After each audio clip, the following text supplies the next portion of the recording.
اعوذ باللہ من الشیطان الرجیم بسم اللہ الرحمن الرحیم الحمد للہ رب العالمین الصلاۃ والسلام علی رسولہ الکریم وعلی اہل بیتہ الطیبین الطاہرین المعصومین اللہم صلی علی محمد وآل محمد۔ خداوند متعال کا شکر ہے، اس نے حسین ابن علی کے ایام کو درک کرنے کی توفیق عطا فرمائی، اس کے اندر حسین کا غم منانے کی توفیق عطا فرمائی، حسین کی عزا سے متعلق رسومات منانے کی توفیق عطا فرمائی۔ اور جہاں یہ ماہ محرم آتا ہے وہیں مختلف قسم کے اشکالات، مختلف قسم کے سوالات ہیں جو جوانوں کے ذہن میں ڈالے جاتے ہیں اور اس میں ان کو پھنسانے کی کوشش کی جاتی ہے۔ انہی میں ایک بہت اہم ترین سوال جو کیا جاتا ہے جوانوں سے وہ یہ ہے کہ یہ بتائیں کہ یہ جو آپ علم و تابوت کو چومتے ہیں، جو ان تبرکات حسینیہ کو چومتے ہیں، ان کی کوئی شرعی حیثیت ہے؟ ان کو خدا نے کچھ سمجھا ہے جو آپ سمجھ رہے ہیں؟ تو اس طریقے سے ان کے سامنے سوال کو پیش کیا جاتا ہے اور ارادہ کیا کہ اس ویڈیو میں اس سوال کے جواب کو آپ کے سامنے پیش کروں تاکہ جو ہے وہ جب ہمارے جوان مختلف یونیورسٹیز، کالج، آفیسز میں ان کے سامنے یہ سوالات آئیں تو ان کے پاس جواب موجود ہوں۔ سب سے پہلے اس جواب کو حل کرنے سے پہلے خود اس لفظ تبرک کو سمجھنا پڑے گا۔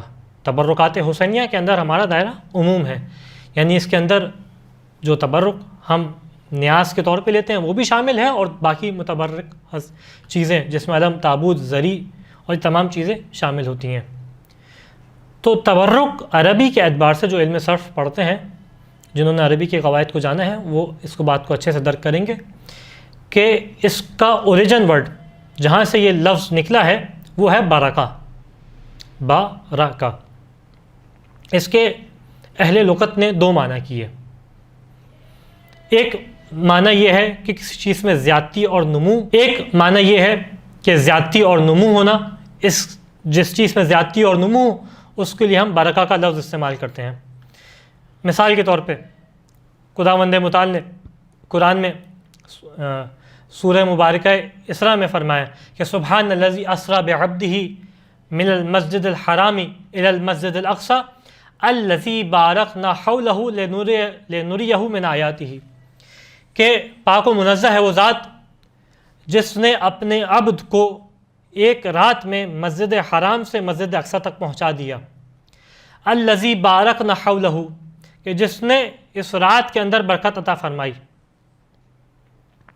سبحان الذی اسریٰ بعبدہ من المسجد الحرام الی المسجد الاقصی الذی بارکنا حولہ، کہ پاک و منزہ ہے وہ ذات کہ جس نے اپنے بندے کو سیر کرائی مسجد حرام سے مسجد اقصی تک۔ الذی بارکنا حولہ، کہ جس کے گرد اس نے ایک برکت قرار دی۔ برکت قرار دی کیا مطلب؟ کہ ایک ایسی زیادتی اور ایک ایسا نمو قرار دیا کہ ایک رات کے اندر محمد مصطفیٰ صلی اللہ علیہ وآلہ وسلم کی ذات مکے سے جنتوں کی سیر کر کے واپس آ گئی۔ یہ جو ہے ایک رات میں اس نے برکت قرار دی۔ لنریہ من آیاتہ، مقصد کیا تھا؟ ہم اپنی آیات کو ظاہر کریں کہ کس طریقے سے خدا کی قدرت ہے کہ ایک رات کے اندر یہ برکت قرار دے سکتا ہے۔ اسی طریقے سے قرآن کے لیے بھی فرمایا کہ ھذا کتاب انزلناہ مبارک، یہ کتاب ہم نے نازل کی جو کتاب مبارک ہے۔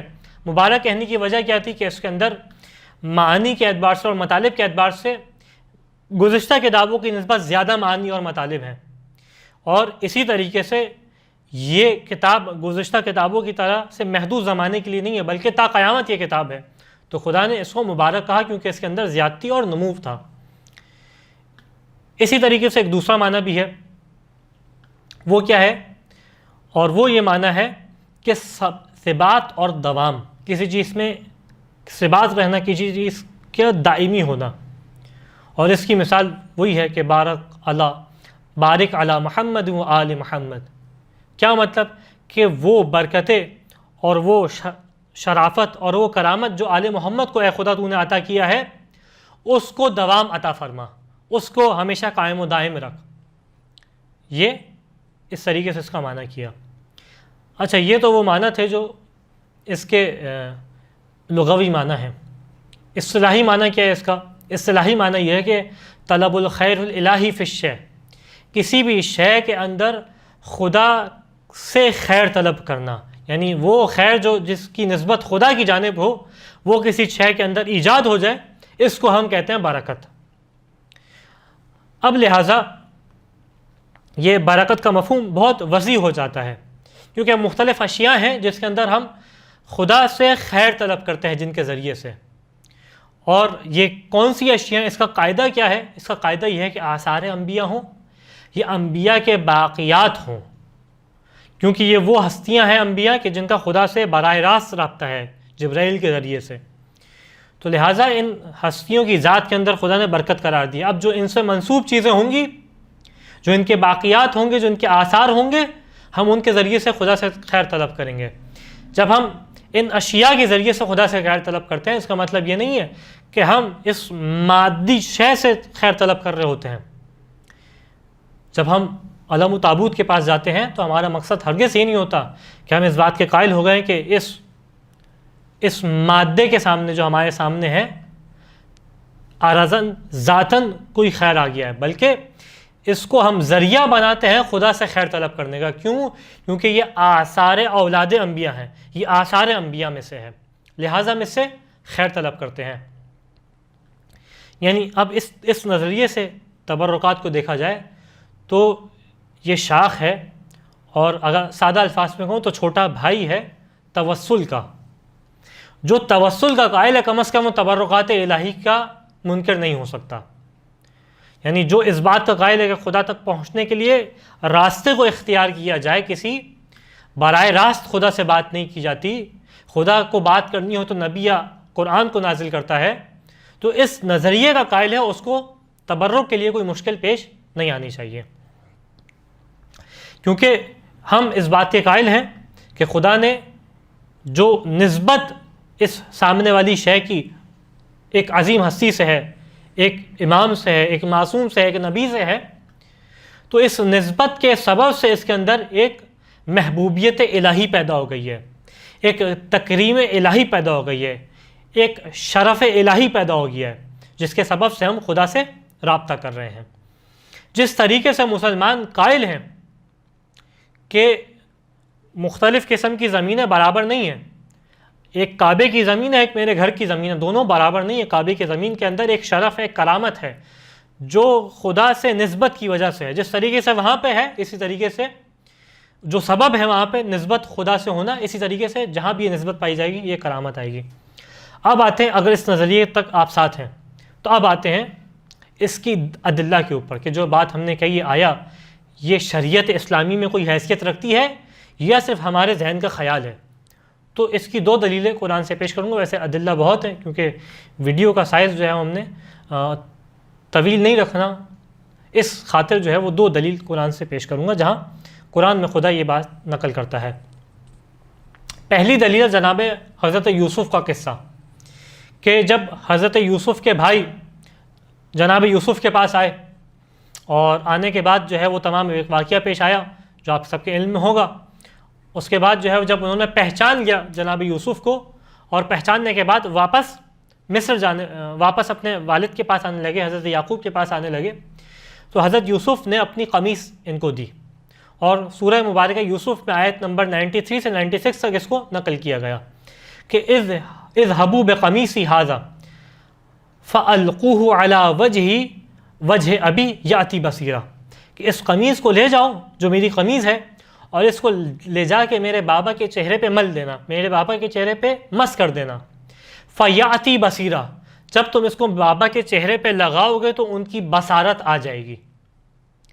یعنی وہ برکت تھی جو جناب یوسف کی قمیص میں آ گئی تھی۔ اور پھر قرآن نے آگے نقل کیا کہ فلما ان جاء البشیر القاہ علی وجہہ فارتد بصیرا، کہ جیسے ہی خوشخبری سنانے والا جناب یعقوب کے پاس آیا اور آنے کے بعد اس قمیص کو جناب یعقوب کے چہرے پہ رکھا، مس کیا، تو فارتد بصیرا، قرآن کہہ رہے ہیں، ہمارے الفاظ نہیں ہے، فارتد بصیرا، بصارت پلٹ آئی۔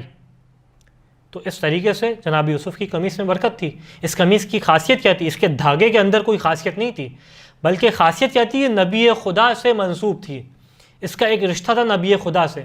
اب یہاں پہ میں سننے والے سے سوال پیش کروں گا کہ ایک قمیص جو نبی خدا سے منسوب ہو جائے اس کے اندر یہ برکت آ جاتی ہے کہ دوسرے نبی کی آنکھوں کے لیے شفا کا باعث ہو جائے، تو وہ خاک کہ جہاں نبی خدا کے فرزند کا خون بہا ہو، وہ خاک، یہ تو نبی خدا یوسف کی سے منسوب تھی، اور وہ کہ جو سردار یوسف ہوں کہ ان کے نواسے کا جہاں خون بہا ہو، کہ جن کے لیے کہا ہو کہ حسین کا خون میرا خون، حسین کا گوشت میرا گوشت، اس زمین پہ جب خون بہا ہو تو کیا اس خاک کے اندر خدا برکت نہیں ڈال سکتا؟ یعنی یہ تو عقیدہ ہے کہ یہ تو اس عقیدے کا سوال ہے کہ محمد مصطفیٰ پہ یقین کتنا ہے۔ اس کے بعد دوسری دلیل جو قرآن نے نقل کی کہ جو آثار انبیاء اور باقیات انبیاء کے اندر خدا نے برکت رکھی تھی، وہ ہے تابوت سکینہ کی۔ تابوت سکینہ کیا تھا؟ یہ جناب موسیٰ علیہ السلام سے منسوب ایک صندوق تھا جس کے اندر آثار جناب موسیٰ موجود ہوا کرتے تھے، اور جس کے اندر حضرت موسیٰ کی عصا، حضرت موسیٰ کے استعمال کرنے والے برتن، اور روایت نقل کیا، مفسرین نے بیان کیا کہ وہ لوح جس کے اندر 10 احکامات خدا نے نازل کیے تھے وہ موجود تھی، جس کا تذکرہ سورہ مبارکہ بقرہ کی آیت نمبر 248 میں ملتا ہے۔ جو تحقیق چاہتا ہے وہ جا کے اس آیت کی تفسیر دیکھے تو تمام یہ تفصیل مل جائے گی کہ جب بنی اسرائیل کے اندر ان کو جناب طالوت کو ان کا رہبر اور قائد بنایا گیا تو انہوں نے اعتراض کیا، اور اعتراض کیا کہ ہم ان کو قائد نہیں مانیں گے، اپنا رہبر نہیں مانیں گے، یہ تو غریب انسان ہے، کس طریقے سے غریب انسان کو مان لیا جب کہ ہم ثروت مند ہیں؟ تو قرآن نے نقل کیا وَقَالَ لَهُمْ نَبِيُّهُمْ إِنَّ آيَةَ مُلْكِهِ أَن يَأْتِيكُمُ التَّابُوتُ فِيهِ سَكِينَةٌ مِّن رَبِّكُمْ، کہ جناب طالوت کی نشانی یہ ہے کہ وہ ایک تابوت لے کے آئیں گے کہ جس کے اندر سکینہ ہوگا، جس کے اندر سکون ہوگا۔ سکینہ عربی میں سکون کو کہتے ہیں۔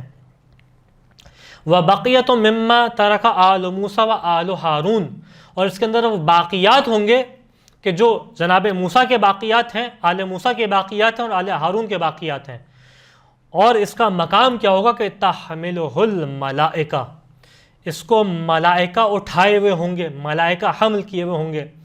ان فی ذالک لآیات لکم ان کنتم مؤمنون، اور اس کے اندر خدا کی نشانیاں ہیں، لیکن یہ نشانیاں تمہیں کب سمجھ میں آئیں گی؟ اگر تم ایمان لانے والے ہو۔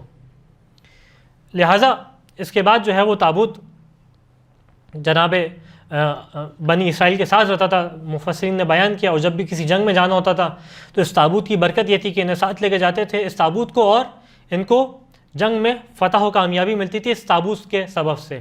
جب تک یہ جنگ فوج میں رہتا تھا، فوج کے اوپر بے چینی طاری نہیں ہوتی تھی، بلکہ ایک پرسکون کیفیت ہوتی تھی، اور پرملال کیفیت سے یہ لوگ بچے رہتے تھے۔ اور روایات بیان کرتی ہیں، تفسیر بیان کرتی ہے کہ اس طریقے سے تابوت جو ہے وہ بنی اسرائیل سے چھن گیا، واپس جناب طالوت کے ذریعے سے، جیسے یہ آیت نے نقل کیا، واپس ان کو ملا۔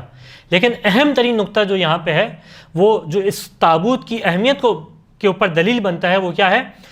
تحملہ الملائکہ، کہ اس کو ملائکہ اٹھائے ہوئے ہوں گے، یعنی اس کی عظمت ہے، اس کی برکت ہے۔ اس کی اہمیت کیا ہے تابوت کی؟ آیا اس لوہے میں کوئی اہمیت آ گئی ہے؟ اس کے اندر موجود لکڑی کے اندر اہمیت ہے؟ نہیں، لوہے میں اہمیت نہیں ہے، اندر موجود لکڑی میں اہمیت نہیں ہے۔ اہمیت کس چیز میں ہے؟ اہمیت اس چیز میں ہے کہ اس کا ایک رشتہ ہے نبی خدا کے ساتھ، ایک نبی خدا کے ساتھ اس کی ایک نسبت ہے، جس کی وجہ سے اس کے اندر اہمیت آ گئی ہے۔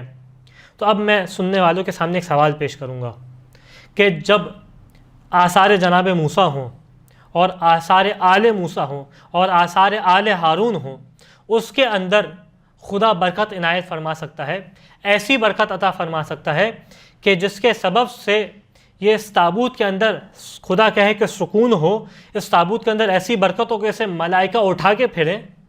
جب اس طریقے سے ہو سکتا ہے تو وہ جگہ، وہ مکان کہ جو منسوب ہے محمد مصطفیٰ سے، جس کا تعلق محمد مصطفیٰ سے ہے، اس کے اندر برکت نہیں آ سکتی کیا؟ یہ تو پھر میں کہوں گا یہ تو آپ کا عقیدہ ہے جناب رسول خدا ختمی مرتبت کے لیے، کہ ان کو آپ کس نگاہ سے دیکھتے ہیں۔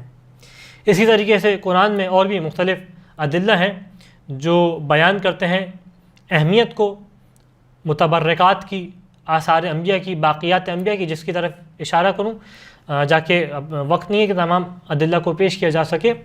سورہ مبارکہ کہف میں کی تلاوت کیجئے تو اس کے اندر جناب اصحاب کہف کے واقعے کو پڑھیں، وہاں پہ بھی آپ کو اندازہ ہوگا، اور تفسیر کو دیکھیں کس طریقے سے دلیل بنتی ہے باقیات اور آثار انبیاء کے اوپر۔ خداوند متعال سے دعا ہے کہ ہمیں ان آثار انبیاء سے، ان باقیات انبیاء سے توسل کرنے کی توفیق عطا فرما، ان کے ذریعے سے خدا تک پہنچنے کی توفیق عطا فرما۔ جو مومن پریشان حال ہے ان باقیات کے ذریعے سے ان کی پریشانی کو دور فرما۔ وآخر الدعوانا الحمد للہ رب العالمین۔